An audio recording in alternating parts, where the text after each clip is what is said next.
একজন যুবক যার জীবন ছিল গান বাজনা, ভোগ বিলাস আর পাপের অন্ধকারে ডুবে থাকা, কিন্তু একটি কাগজের টুকরো বদলে দিল তার পুরো ভাগ্য। আজ আমরা জানব সেই অলৌকিক পরিবর্তনের গল্প হযরত বিশর হাফি রহমতুল্লাহ আলাইহি। তিনি কাশফ এবং মুজাহাদায় পরিপূর্ণ একজন সাধক ছিলেন। শরীয়তের মূলনীতির বড় আলেম ছিলেন। তার মামা আলী হাশরমের হাতে তিনি বায়াত গ্রহণ করেন। মরু নামক স্থানে হযরত বিশর হাফি রহমতুল্লাহ আলাইহি জন্মগ্রহণ করেন, কিন্তু পরে তিনি স্থায়ীভাবে বাগদাদে বসবাস শুরু করেন। একবার হযরত বিশর হাফি মাতাল অবস্থায় কোথাও যাচ্ছিলেন।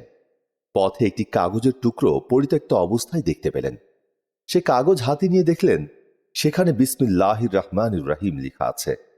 কাগজটি তুলে নিয়ে তিনি আতর মেখে একটি উঁচু স্থানে রেখে দিলেন। সে রাতে বাগদাদের একজন বুজুর্গান স্বপ্নে আল্লাহ তাআলার নির্দেশ পান, বিশর হাফিকে সুসংবাদ দাও, সে আমার নাম আতর মেখে সুগন্ধযুক্ত করেছে এবং আমার সম্মান ও মর্যাদা প্রকাশ করেছে। এজন্য আমি তাকে অনেক সম্মান ও মর্যাদা দান করব। ওই বুজুর্গান ঘুম থেকে জাগ্রত হওয়ার পর ভাবলেন যে বিশর হাফি একজন পাপিষ্ঠ লোক, যে সবসময় গুনাহ করে এবং পাপ কাজে লিপ্ত থাকে। তার ব্যাপারে এমন স্বপ্ন। কিন্তু দ্বিতীয় এবং তৃতীয় রাতেও ওই বুজুর্গান একই স্বপ্ন দেখলেন। এরপর তিনি হযরত বিশর হাফি রহমতুল্লাহ আলাইহির বাড়িতে গেলেন।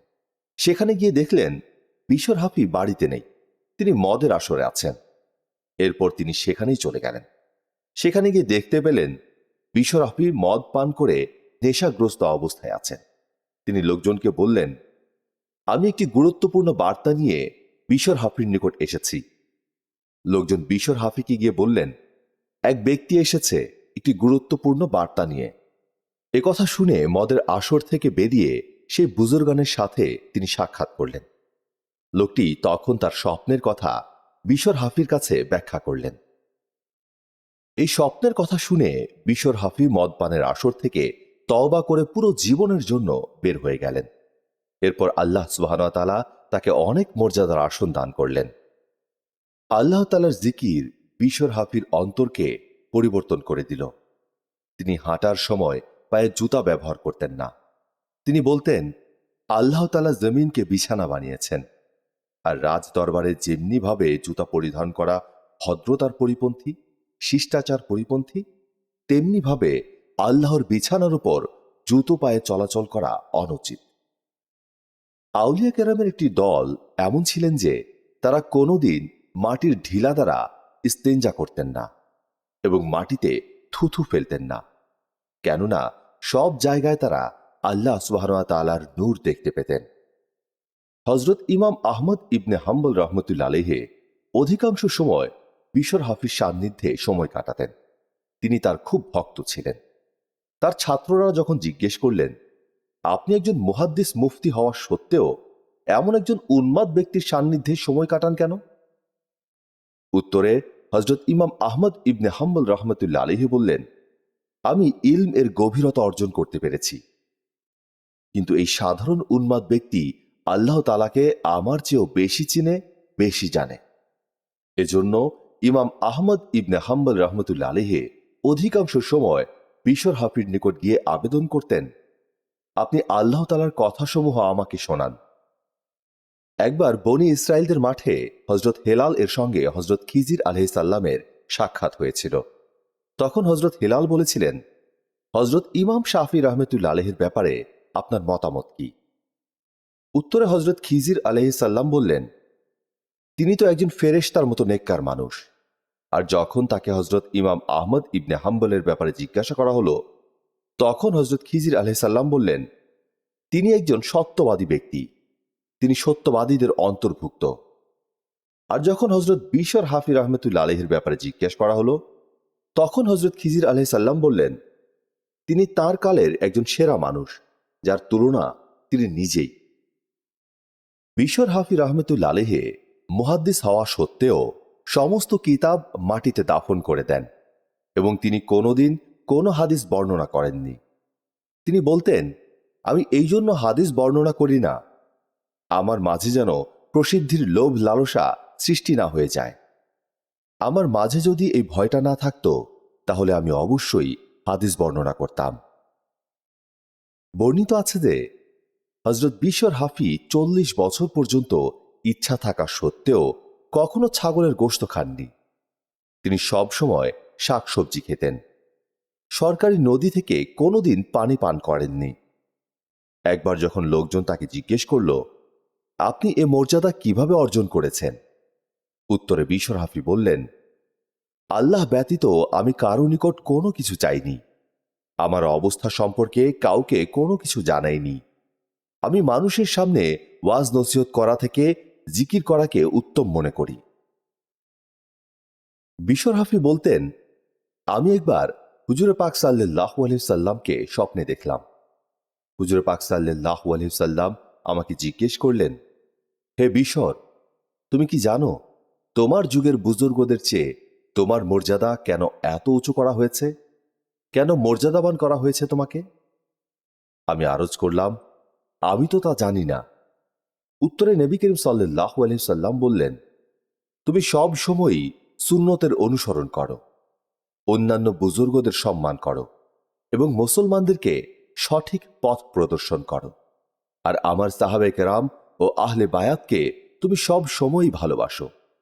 এজন্য মহান আল্লাহ সুবহানাহু ওয়া তাআলা তোমাকে সবার চেয়ে মর্যাদাবান করেছেন। হযরত বিশর হাফি রহমতুল্লাহ আলাইহি শেষ মুহূর্ত আসন্ন হয়ে এলে ভয়ে অস্থির হয়ে পড়লেন। লোকজন বলল, আপনি কি দুনিয়ার বিচ্ছেদ আশঙ্কায় এত অস্থির হয়েছেন?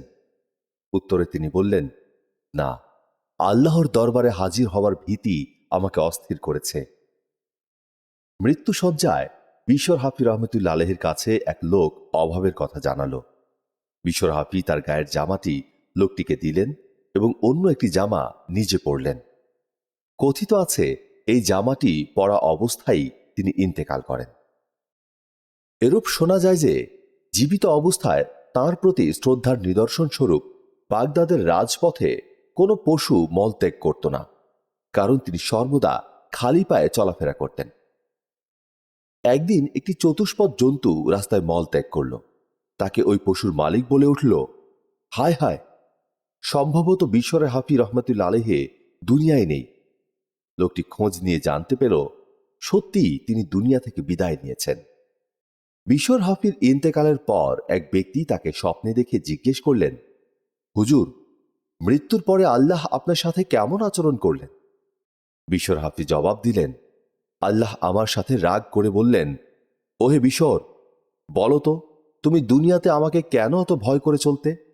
আমার কারিম নামটির ওপর কি তোমার পূর্ণ আস্থা ছিল না?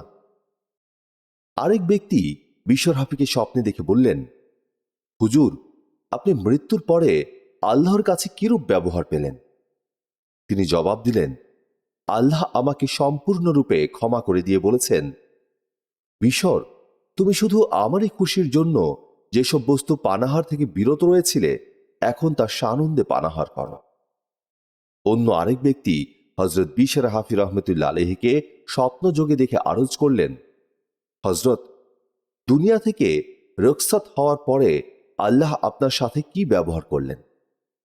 উত্তরে বিশর হাফি বললেন, আল্লাহ আমাকে ক্ষমা করে দিয়ে বেহেশতে জায়গা করে দিয়েছেন। তারপর আল্লাহ সুবহানাহু ওয়া তাআলা আমাকে বলেছেন, ওহে বিশর, আমি তোমার জন্য দুনিয়ার মানুষের মনে যে সম্মান প্রতিষ্ঠিত করেছিলাম তার বিনিময়ে তুমি যদি অগ্নির মধ্যে বসেও আমাকে সিজদা করতে তাহলেও আমার প্রতি কৃতজ্ঞতা প্রকাশ সম্পূর্ণ হতো না। অন্য এক ব্যক্তি স্বপ্নযোগে হযরত বিশর হাফি রহমতুল্লাহ আলাইহিকে মৃত্যুর পরবর্তীকালীন অবস্থা সম্পর্কে জিজ্ঞেস করায় তিনি বললেন, আল্লাহ আমাকে বললেন, ওহে বিশর, তোমাকে এই জন্য ধন্যবাদ, আমি যে সময় তোমার প্রাণ হরণ করলাম তখন দুনিয়াতে তোমার তুল্য পরম বন্ধু আর কাউকে পাওয়া গেল না। একদিন জনৈক মহিলা ইমাম আহমদ ইবনে হাম্বল রহমতুল্লাহ আলাইহিকে জিজ্ঞেস করলেন, হুজুর, গত রাতে আমি নিজ ঘরে বসে সুতা কাটছিলাম। হঠাৎ এক বৃদ্ধা একটি প্রজ্বলিত মশাল নিয়ে রাজপথ অতিক্রম করছিল। তার সেই মশালের আলোতেও আমি কিছু সুতা কেটেছি। এখন বলুন তো, ওই বৃদ্ধার বিনা অনুমতিতে তার মশালের আলোতে আমার সুতা কাটা ঠিক হয়েছে কিনা? হজরত আহমদ ইবনে হাম্বল রহমতুল্লাহ আলাইহি মহিলার পরিচয় জানতে চাইলেন। সেই মহিলা বললেন, আমি হজরত বিশর হাফি রহমতুল্লাহ আলাইহির বোন। ইমাম সাহেব তখন কেঁদে বললেন, হ্যাঁ, এইরূপ পরহেজগারের খেয়াল বিশরে হাফির বোনের দ্বারাই সম্ভব। তারপর তিনি বললেন, দেখুন হে মাননীয়া, আপনার জন্য ওইরূপ সুতা কাটা জায়েজ হতে পারে না। আপনার উচিত আপনার ভাইয়ের আদর্শ অনুসরণ করা।